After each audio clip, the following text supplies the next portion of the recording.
हाथ मिलाने का प्रचलन भारत की संस्कृति में नहीं है। यह प्रचलन पश्चिमी सभ्यता में है। यह प्रचलन अब हमारे यहाँ भी हो गया है। वैसे हाथ मिलाना वैज्ञानिक दृष्टि से उचित नहीं है, क्योंकि हाथों में संक्रामक बीमारियों के वायरस चिपके रहते हैं, जो हाथ मिलाने से एक दूसरे के शरीर में चले जाते हैं। भारतीय मान्यताओं के अनुसार हाथ मिलाने से अपने शरीर की शक्ति दूसरे के शरीर में चली जाती है। इस प्रकार शरीर में कमजोरी आ जाती है। प्राचीन काल से ही गुरुजन अपने शिष्यों के सिर पर हाथ रखकर उन्हें शक्ति प्रदान करते थे। हाथ मिलाने का प्रचलन अंग्रेज काल में शुरू हुआ।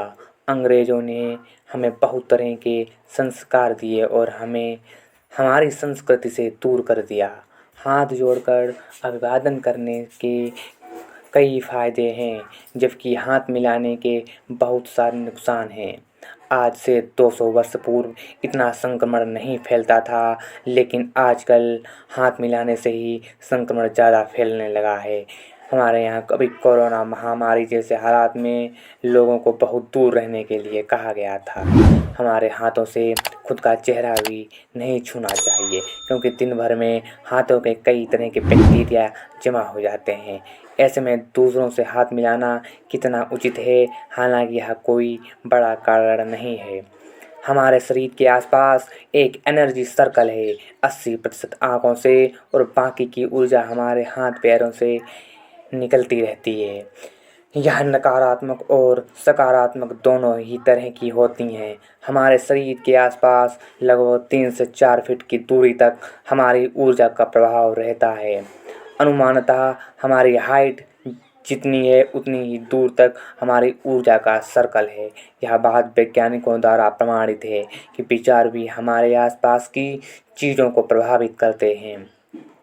हिंदू ग्रंथों के अनुसार यथासंभव अपने शरीर का दूसरे के शरीर से स्पर्श किए बिना ही अभिवादन की प्रक्रिया पूरी हो जाना चाहिए। नमस्कार करते समय दायां हाथ बाएं हाथ से जुड़ता है। शरीर में दाईं ओर इड़ा और बाईं ओर पिंगला नाड़ी होती है तथा मस्तिष्क पर त्रिकुटी के स्थान पर सुषुम्ना का होना पाया जाता है। अतः नमस्कार करते समय इड़ा पिंगला के पास पहुंचती है तथा सिर श्रद्धा से झुका हुआ होता है। इससे शरीर में आध्यात्मिकता का विकास होता है और शांति में मस्तिष्क बनता है तथा दूसरों के प्रति हमारे मन में और हमारे प्रति दूसरों के मन में अच्छी भावना का जन्म होता है। इसके विपरीत हाथ मिलाने से हम अपने शरीर की ऊर्जा के परिमंडल में अनावश्यक रूप से दूसरे को घुसपैठ करने का अवसर प्रदान करते हैं। हाथ मिलाने से दो शरीर की ऊर्जा आपस में टकराती है, जिसका विपरीत प्रभाव न सिर्फ शरीर बल्कि मस्तिष्क पर भी पड़ता है। दूसरा यह कि कोई व्यक्ति हाथ मिलाते वक्त दूसरे के हाथों को दबाता है तो किसी के हाथ आवश्यकता से अधिक ठंडे और शिथिल होते हैं, जिसके स्पर्श से आपके मन में नकारात्मकता का जन्म होता रहता है।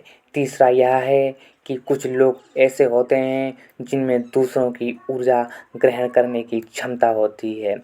ऐसे में आपको नुकसान हो सकता है।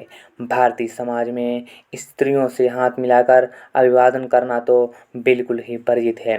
इसके पीछे और कोई कारण हो न हो, पर शरीर की विद्युतीय तरंगता का प्रभाव निश्चित ही रूप से रहता है।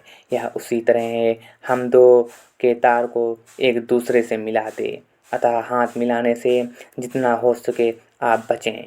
यदि आप किसी मंत्र का जाप कर रहे हैं या कोई आध्यात्मिक साधना कर रहे हैं तो निश्चित ही आपको दूसरों से दूरी बनाए रखनी चाहिए।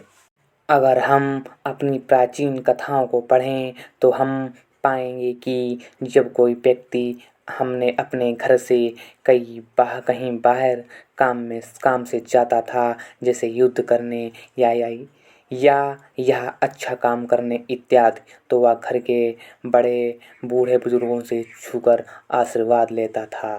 घर के बड़े बूढ़े बुजुर्ग सर पर हाथ रखकर आशीर्वाद देते थे ताकि उस व्यक्ति का काम सिद्ध हो सके। इस आशीर्वाद से व्यक्ति के अंदर एक सकारात्मक ऊर्जा का प्रदान होता था, जिससे उस कार्य को करने की क्षमता बढ़ जाती थी।